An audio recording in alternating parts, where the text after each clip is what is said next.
Freckled Canelo. How did a freckle-faced redhead become the most feared boxer in Mexico? Saúl Canelo Alvarez stood out from the moment he was born. In a country where most kids had dark features, Canelo had pale skin, bright red hair, and freckles. It made him an instant target. Classmates called him names, strangers pinched his cheeks, and bus passengers ridiculed him while he tried to sell popsicles for his family. He didn't look Mexican enough. And he didn't talk back. For years, Canelo just absorbed the insults. That changed the day a neighborhood kid mocked him in front of his house. The teasing started the same way it always did. Comments about his freckles, his pale skin, his soft-spoken nature. But this time, something snapped. Canelo fired a punch, blood gushed from the boy's nose. Shocked onlookers stepped back, and Canelo felt something new: control. From that moment, he started fighting. Street scraps turned into sparring sessions. His older brothers, already boxers, brought him to the gym. The trainer took one look and gave him a nickname that would stick forever: Canelo, slang for cinnamon. The word kids once used to bully him became his badge of honor, and the punch that silenced a childhood bully became the first step in a career that would take him to world titles across 4 weight classes. Tyson's first fight. Before he became the most feared man in boxing, Mike Tyson was just a quiet boy with a bird. Then someone took that from him. Tyson grew up in Brownsville, Brooklyn, one of the roughest neighborhoods in New York. He was shy, had a lisp, and got picked on constantly. He barely spoke and preferred to be alone. His only real comfort was his pigeons. He raised them on rooftops, fed them, talked to them. They were his peace in a chaotic world. One day, a local bully cornered Tyson and grabbed one of his birds. He crushed it in front of him. The boy smeared Tyson with the bird's blood. Tyson was just 10 or 11. He'd never really fought before. But that day, he lost control. He beat the bully until others pulled him off. It was the first time Tyson realized what he could do when pushed past his limit. That moment flipped a switch. He started fighting more often, first on the streets, then in juvenile facilities. Eventually, a counselor spotted his potential and introduced him to trainer Cus D'Amato, but it all started with that one act of cruelty. The kid who couldn't speak up became the teenager no one could stop, and the boy who loved pigeons became the youngest heavyweight champion in history. Pacquiao defends Bobby. How did a fight on the street over a little brother lead to one of the greatest boxing careers of all time? Manny Pacquiao grew up in the slums of General Santos City in the Philippines. His family had almost nothing. No electricity, no running water, sometimes no food. Manny dropped out of school at 12 to work odd jobs and bring home rice. His clothes were torn and his shoes didn't match, if he had any at all. People mocked him daily. But it wasn't until someone messed with his brother Bobby that things changed. One afternoon, Manny saw an older boy shoving Bobby around. The bully was laughing. Manny didn't. He stepped in and threw a punch that knocked the kid flat. People were stunned. Manny hadn't trained, hadn't boxed, but he'd just dropped someone twice his size. That moment flipped a switch. He realized fighting was the one thing he could do better than anyone around him. He started training boxing for food, for survival. By 16, he was a professional. By 20, he was fighting for world titles. And through it all, he never forgot that day on the street, the moment he fought not for money or fame, but for family. That first act of protection became the start of a career that would span 8 weight classes and define a generation of boxing. Young Calzaghe hides. Joe Calzaghe wasn't the loudest kid, but when he found boxing, everything changed. Growing up in Wales, Joe was quiet, small for his age, and easy to overlook. In school, he got picked on relentlessly, teased, ignored, and pushed aside. He didn't know how to stand up for himself. For 2 straight years, he says, he barely spoke at all during school hours. He felt invisible, even to his teachers. Friends stopped talking to him. Lunch breaks were spent alone, hiding to avoid being singled out. At home, Joe was a different person. He was close to his family, especially his father Enzo, who encouraged him to channel that frustration somewhere useful. That somewhere turned out to be the boxing gym. From the moment he started training, Joe came alive. Boxing gave him structure, confidence, and a reason to push back against the version of himself others had written off. By 14, he was winning amateur titles. By 25, he was a world champion, and by the time he retired, he was undefeated. 46 wins, 0 losses. But the person who built that record wasn't born in the ring. He was built in silence, in the years when no one believed in him, and he barely believed in himself. Boxing gave him a voice. Ortiz gets bullied. He was overweight, orphaned, and laughed at. until he found a gym. Victor Ortiz grew up in Garden City, Kansas. His childhood was fractured from the start. His mother left when he was 7, his father followed a few years later. Victor and his siblings were left to survive on their own, bounced between foster homes, often without food or electricity.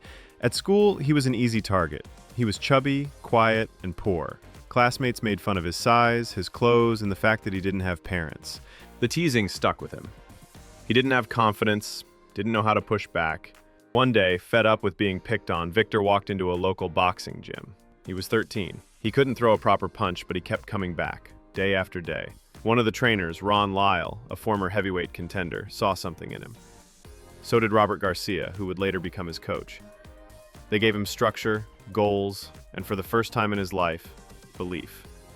By 16, Ortiz was a Junior Olympics champion. By 24, he was a world champion. But he never forgot the years when no one saw anything in him. Boxing didn't just toughen him up. It gave him a reason to stand tall. The kid they laughed at became the man they couldn't stop. Okolie gets laughed at. At 270 pounds, no one saw him as a fighter. So how did he end up in the Olympics just 4 years later? Lawrence Okolie was a teenager in London who felt invisible and miserable. At 6'5" and nearly 270 pounds, he stood out, but not in the way he wanted. Classmates mocked his weight, called him names, and left him out of everything. He avoided sports, hated his reflection, and sometimes skipped school just to avoid being seen. When he did show up, he was quiet and withdrawn, trying not to attract attention. At 19, Okolie was working in the back of a McDonald's flipping burgers. One afternoon, he watched Anthony Joshua win gold at the 2012 Olympics on a break room TV. That moment hit him hard. If someone like Joshua could do it, why couldn't he? The next day, Okolie walked into a boxing gym. The first few sessions were brutal. He was out of shape, stiff, and unsure. But he kept coming back. He lost the weight, he gained confidence, and 4 years after walking into the gym for the first time, he was standing under the Olympic lights himself, representing Team GB at Rio 2016. Since then, he's become a cruiserweight world champion and a rising heavyweight. For Okolie, it was revenge against every insult, every sideways glance. Every day, he was made to feel small. Shields stands out. She got teased for her clothes, her attitude, and her size. But when she fought, no one laughed. Claressa Shields grew up in Flint, Michigan, a city already known for being tough. Her family was poor, her neighborhood was rough, and her school days were worse. Classmates mocked her for wearing the same clothes, for being loud, for being muscular. Some boys tried to pick fights. Some girls just excluded her entirely. She was called too aggressive, too manly, too much. At home, things weren't easier. Her father was in prison for most of her early childhood. Her mother struggled with addiction. Claressa spent more time surviving than dreaming. But when she was 11, her father, newly released, told her stories about Layla Ali. That was all she needed.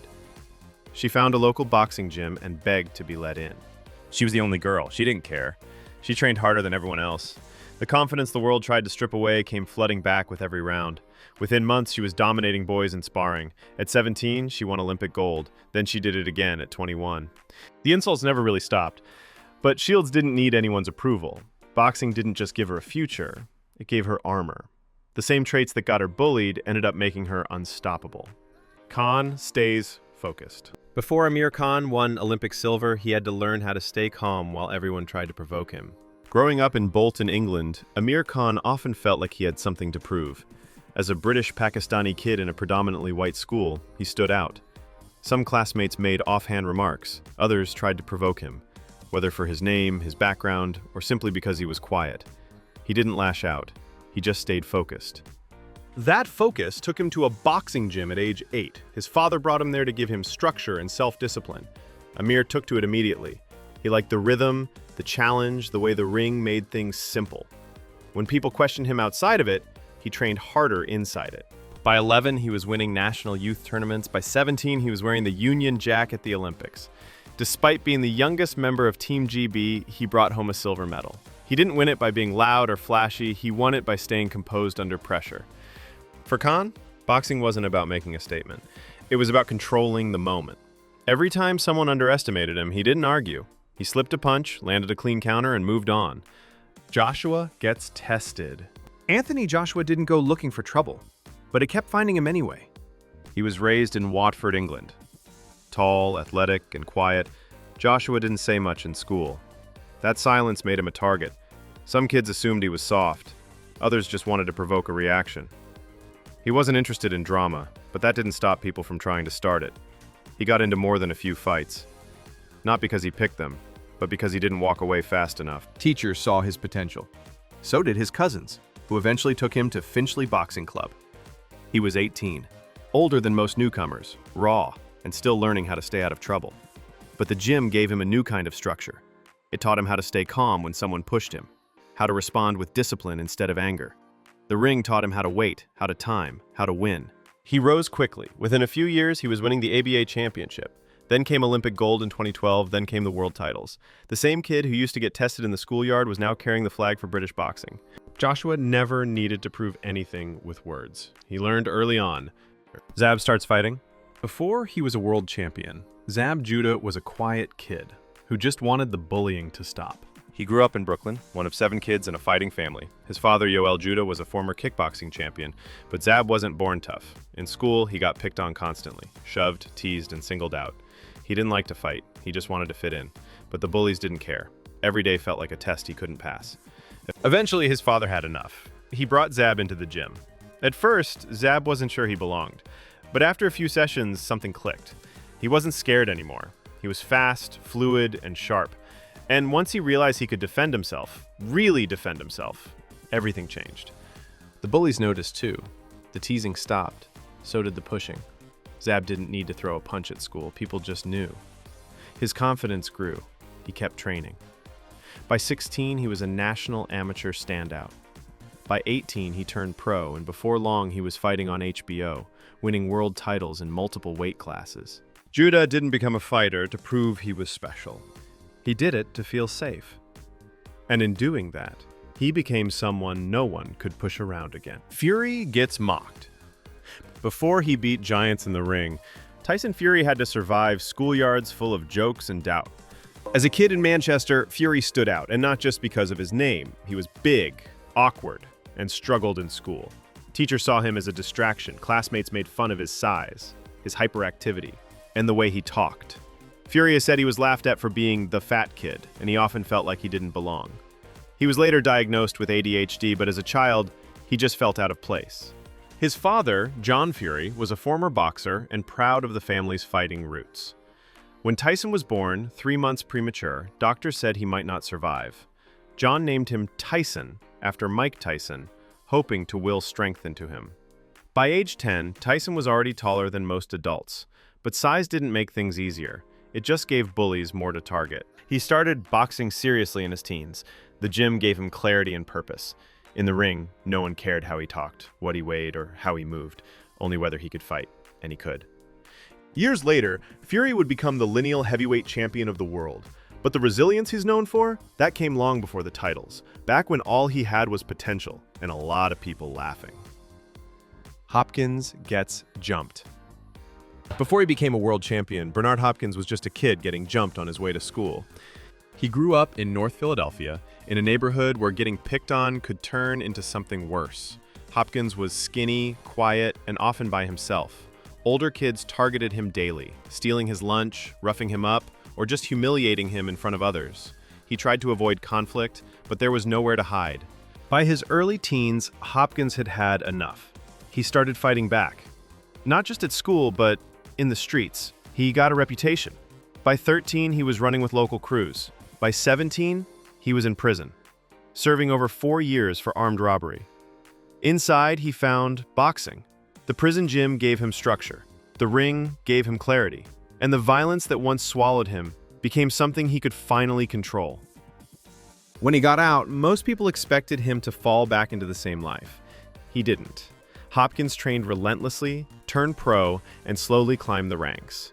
He lost his first fight, but never looked back. Over the next 2 decades, he became one of the most disciplined, durable fighters in the sport. Middleweight champion, light heavyweight champion, still competing at age 50. Bernard Hopkins wasn't built in the gym. He was built in the chaos he escaped, and the discipline he chose instead.